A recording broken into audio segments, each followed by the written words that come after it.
This channel does not promote any violent, harmful, or illegal activities. All content provided by this channel is meant for an educational purpose only. Cancer Healer Center, a new beginning. পরে খবরে নজর রাখি, police কর্মী পরিচয় দিয়ে তৃণমূল নেতাদের দাদাগিরি তাণ্ডবের ছবিটা দেখাবো আপনাদের। সেই তৃণমূল কর্মীদের তাণ্ডব থেকে রেহাই পেলেন না স্থানীয় মাছ থেকে সবজি ব্যবসায়ী কেউ। সাব ইন্সপেক্টর পরিচয় দিয়ে ব্যবসায়ীদের মারধর করে ছিনতাইয়ের অভিযোগ দুই তৃণমূল কর্মীর বিরুদ্ধে। নিউ ব্যারাকপুরের ৮ নম্বর রেলগেটের কাছে এই ঘটনায় ব্যাপক চাঞ্চল্য। কথা বলবো আমাদের সঙ্গে আমাদের প্রতিনিধি দীপঙ্কর রয়েছেন। আমি সরাসরি দীপঙ্করের কাছে জানতে চাইবো যে দীপঙ্কর, এখনো পর্যন্ত এই ঘটনায় যে দুই তৃণমূল কর্মী ইনভলভ, পুলিশ তাদের চিহ্নিত করেছে, গ্রেপ্তার করেছে, কোনো ব্যবস্থা নিয়েছে? দেখো, শেষ খবর পাওয়া পর্যন্ত আমরা জানতে পারছি নিউ ব্যারাকপুর থানার পুলিশ ওই দুজনের মধ্যে একজনকে গ্রেপ্তার করেছে। কিন্তু যে ঘটনাটা ঘটেছিল সেটা কিন্তু ভয়ানক ঘটনা। সাব ইন্সপেক্টর পরিচয় দিচ্ছে তৃণমূল কর্মী সাব ইন্সপেক্টর পরিচয় দিয়ে সে কি করছে, সে মাছ বাজারে যাচ্ছে, সেখানে গিয়ে গাঁজা কেস দেওয়ার হুমকি দিচ্ছে। অর্থাৎ পুলিশ গাঁজা কেস দেওয়ার যে ভয় দেখানো হয় সেইটাতে জানে এবং তারপর গাঁজা কেসের হুমকি দিয়ে তার কাছ থেকে 40 কেজি মাছ এবং 6,000 টাকা নিয়ে নিচ্ছে। এই ঘটনা যখন সিসিটিভি বন্দী হয়, কারণ ওই এলাকাতে বাজারের মধ্যে সিসিটিভি আছে, এবং তখন ওই ব্যবসায়ী বা বাজার কমিটি তারা নিউ ব্যারাকপুর থানাতে অভিযোগ দায়ের করেন এবং সেই অভিযোগের ভিত্তিতে তদন্ত শুরু হয়। সেই তদন্তের পরিপ্রেক্ষিতে এখনো পর্যন্ত একজনকে গ্রেপ্তার করেছে পুলিশ।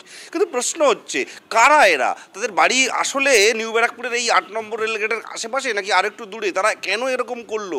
কেন পুলিশের ছদ্মবেশে আসতে গেল? তারা তৃণমূল কর্মী পরিচয় দিয়ে নিলেই বা কী অসুবিধা ছিল? হঠাৎ করে পুলিশ কর্মীর পরিচয় কেন? সাব ইন্সপেক্টর কেন? এসব নানা প্রশ্ন আছে, সেগুলো খতিয়ে দেখছে নিউ ব্যারাকপুর থানার পুলিশ। কিন্তু এখনো পর্যন্ত আমরা যতটা খবর পাচ্ছি একজনকে গ্রেপ্তার করা হয়েছে। দীপ, বেশ, দিবঙ্কর আমাদের সঙ্গে থাকো। যে আক্রান্ত ব্যবসায়ীরা, যাদের কাছ থেকে যাদের মাছ তুলে নেওয়া হয়েছে, তোলাবাজির জন্য টাকা চাওয়া হয়েছে, তারা কি বলছেন শোনাই। আমরা পুলিশ, আমরা সিবিআই, আমরা এসআই বলে নিউ ব্যারাকপুর এসআই। আমরা ওদের ফোন করতে স্যার বলতে স্যার, আরেকজন বলতে স্যার বলে আমাদের কাছে মাছটা শুনো নিয়ে নিয়ে আমার তুলে নিচ্ছে, ভয় দেখাচ্ছে, আমাকে ধরতে দিচ্ছে না, বলছে যে আমরা এসআই এবং আমরা সব চেক করবো। তারপরে তো আমরা হচ্ছে পুলিশের লোক। তারপরে পায়ে হাতে ধরে কাতলাটাকে নিয়ে নিয়েছি, ওনারা পিছন দিয়ে মাছটা চুরি করে চলে যাচ্ছিল।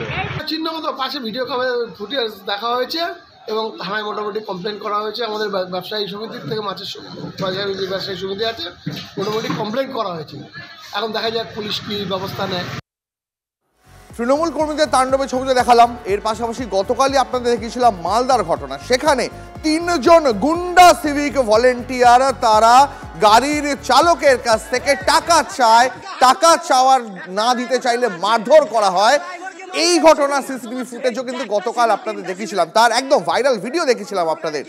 প্রশ্ন হচ্ছে, কখনো তৃণমূল কর্মী, কখনো সিভিক ভলেন্টিয়ার বারবার সাধারণ মানুষের ওপর অত্যাচার করছে, টাকা চাইছে, কোথা থেকে এত সাহস পাচ্ছে এরা?